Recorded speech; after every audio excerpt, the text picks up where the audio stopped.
You've probably guessed what I'm going to review already, but I thought I'd dress up because a lot of people have been doing this and it looks like fun.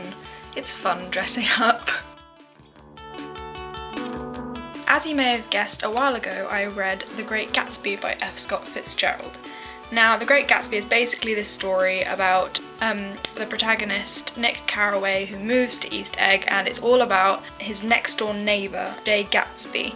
And Jay Gatsby is this millionaire who throws awesome parties, and he's just this elusive character. And the whole book is kind of centralised around who he is and what his life story is. And there's a very nice sort of twist where he is connected to one of the characters that we are introduced to in the first chapter. But I'm not going to say too much about that because I might ruin the plot, so I'll let you figure that out for yourself.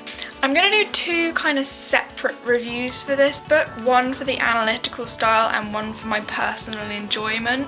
Personally, I didn't really latch onto the story or the characters that much. I mean, parts of it I was reading avidly, I was like, oh my gosh, what's going to happen next?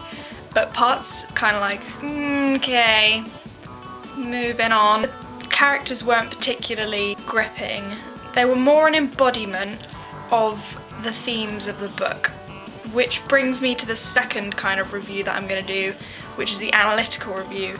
This book is an analytical dream because it's just like a running metaphor of society being blank and everybody just being courteous and not having any emotions. That side of the book would be an absolute dream to analyse.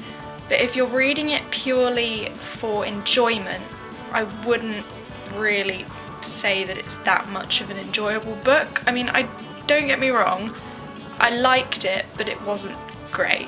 And due to all of the expectations that I was given by various people, especially because it's a classic, it was a little bit of a letdown. So as I said before, this book is centred around Jay Gatsby, this eccentric character who throws loads of parties, and basically there are affairs here, there and everywhere, so it's kind of hard to keep track of who's who, but it sinks in after the first couple of chapters, and we see that nobody is actually who they say they are, all putting on this facade that they're morally correct and all of this. So in that sense, the characters are quite layered, but in another sense, they're really one-dimensional and you don't feel any emotions towards the characters. You don't connect with the characters as much as you would in a different book.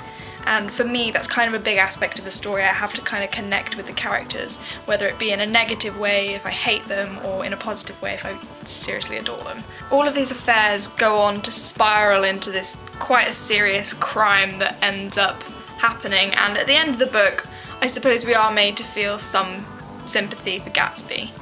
But apart from that, I didn't really feel that much emotion towards the characters. There were lots of intriguing points in the book, and the parties were quite nice to read about because there was so much happening.